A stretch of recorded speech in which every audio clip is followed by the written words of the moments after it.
I think that's a better location. Okay. Like you say, when you go up the stairs, you're gonna read it every time probably. Do they have any requirements where you put it? or- I just want to know that it's Almost open, that looks like people an can see outside it. sign, that's what I was asking.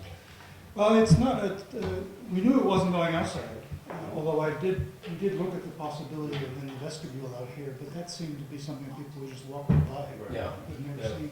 I like I that think idea. this is a good location. My only concern with this location, and we'd have to just monitor it, see how it works, but if a lot of people are stopping to read it, and people are trying to get up the stairs or down the stairs or what have you, if it's causing an issue in the stairwell, then, maybe move it on, but if it doesn't, put it right there, Mm-hmm. yeah.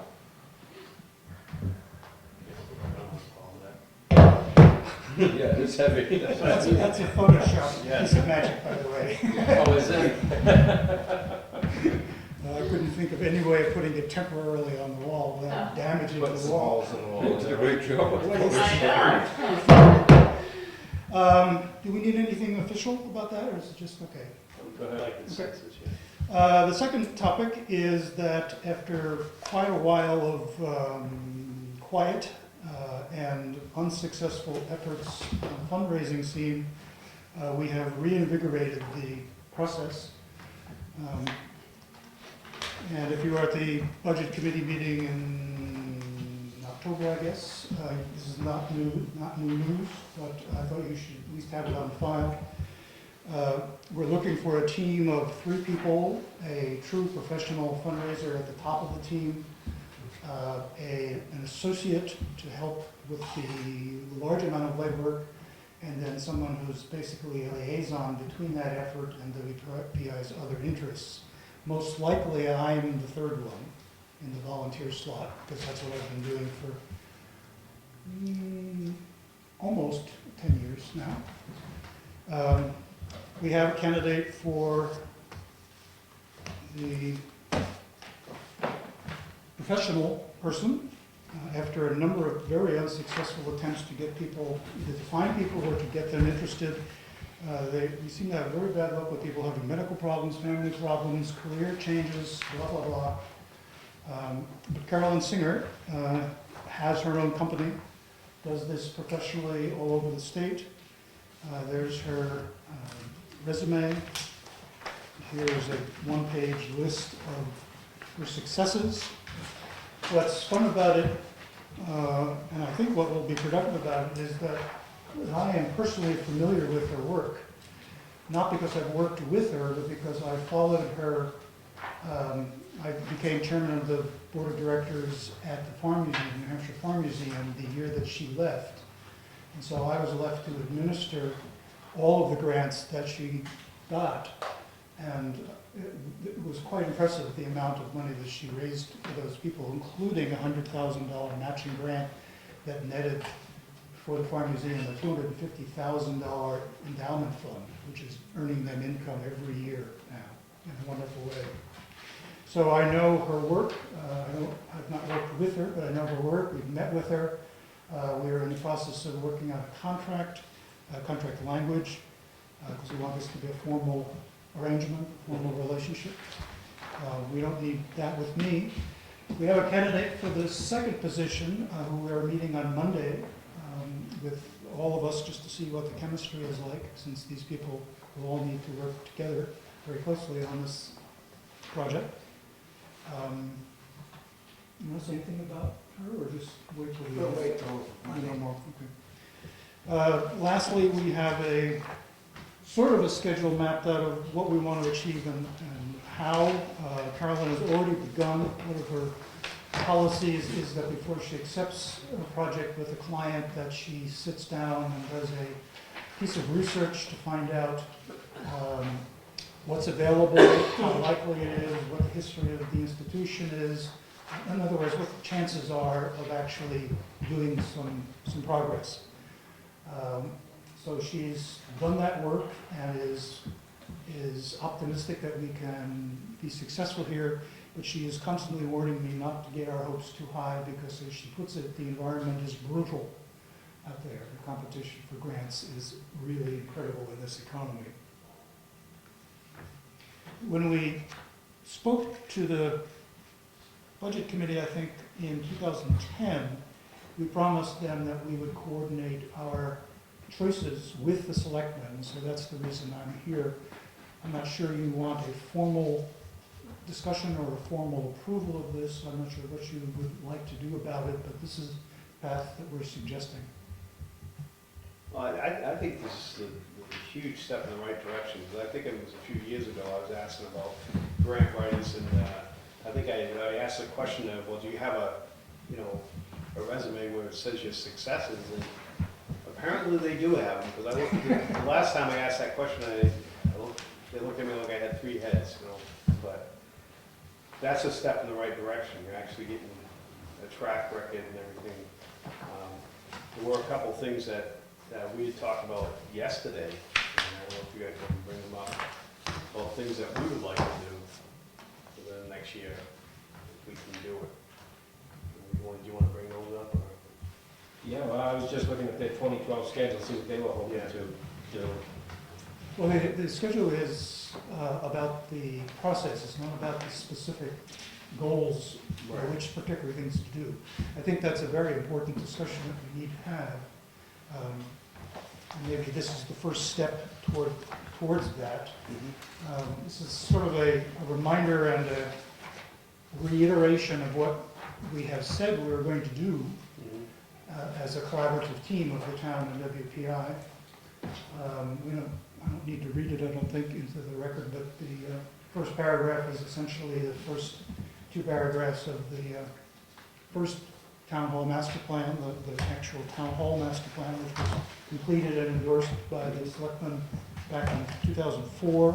That followed the Opera House master plan, which was just for the Opera House that began a year earlier. I think the important thing is on the front page, it's just there are 4 understandings that have governed this whole process informally, maybe, I'm not sure that's the right word, but they've never been written down as clear agreements in a sense of a memorandum of understanding. The 4 understandings, and I think it's important that we confirm them, is first of all, anything that has any impact on the health or safety of staff and visitors to the town hall is clearly the town's responsibility. Anything to do with enhancing or maintaining the historic nature of the town hall, and anything to improve its capacity to entertain, amuse, be cultural, provide facilities for the town is clearly WPI's responsibility. Thirdly, WPI made a commitment back in 2004 to take the lead in all grant writing efforts. And we've probably been negligent in that in the last couple of years, but we have raised $140,000 in grants, which is a lot more than nothing. And the last understanding, which I think is an extremely important one, is understanding between the selectmen and the New Hampshire State Fire Marshal's office, which was that as long as the town was implementing the incremental schedule of repairs to the important items, the rather strong code violations that an old building like this comes with, that they would support us and they would help us and they would work with us to move on. So that's an introduction to the second page, which shows, first of all, a detail of what we have achieved. And I think there's a lot of things on there that are important. I was going to divvy up the amounts of money that went in different places, but I decided it was too much detail. But this is not the place for that. If you want that, we can certainly provide that to you in as much detail as you'd like. I'm rather a pack rat when it comes to details like that. I hope to be able to tell you to the penny what you've spent and what we've spent, but not tonight. But I just wanted to remind you all that, for example, this little pile of paper here cost us $127,000, $20,000 of which was donated by the WPI towards that. So we have a full and complete architectural plan, not that it can't be changed, but we have a complete plan for how to move forward. So I think it would be useful in the coming months for the town to find a way, and I'm not sure what that process is, of further identifying within that plan those things you think are the highest priorities, either to the state or to the town, and working with us to help guide the grant writing process and the objectives of the grant writing process. I know your priorities. And I just want to also emphasize the bottom half of the second page, which the first three items there are things which the state expects us to do if the town is going to use this building for any purpose whatsoever.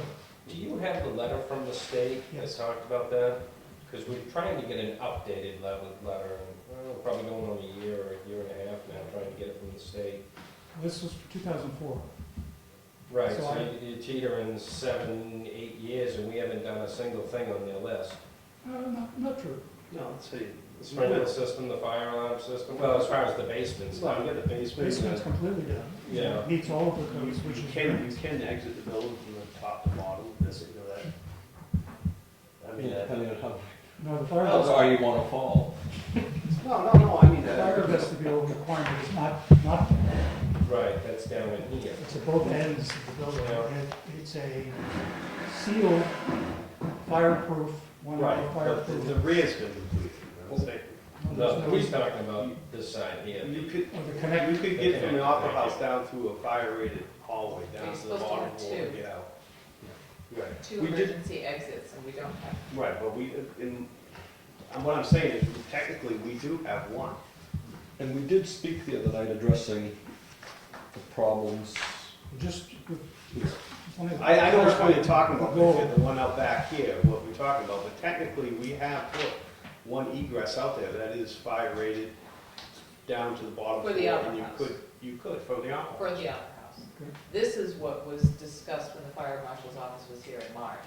Right. This The hallway front vestibule. is was not right. safe and really, unless it's sprinkled, or you put your stairwell there, Mhm. it's really out of code. Yeah. The Once fire you sprinkle vestibule it, the concept problems is go away. not just sprinklers, it's also keeping smoke from one level Right. where a fire might start from seeping into any other level. Yeah.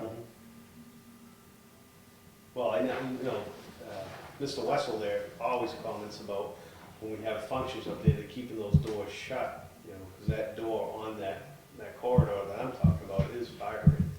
The So, stairwell. so that's what I'm saying, that we do have, technically, we could say, yeah, we did put one in. So we've been working towards the end goal where, you know, as you had mentioned. There has been progress. Right. That was already in though, I think, when we got first started. When we first started, I mean, that was already, Right. But that was 7 years ago. Yeah. So, but I'm thinking since they came in 7 years ago, we really haven't done much to address the safety concerns with the fire marshal's office. No, I think that is what Peter was leaning towards there last night when we were talking, is, getting the sprinkler system in. I think that's not the time to do that, just because you're thinking of pulling the plaster down upstairs, doing drywall in the opera house ceiling Well, that's been recommended to us. It's not to get the obvious weight off. to get the weight off and Yeah. to make the installation of all the additional room lighting fixtures easier. Yeah, I'm not sure you've noticed, but where Mills Brothers, Mills Construction put the, recessed cans.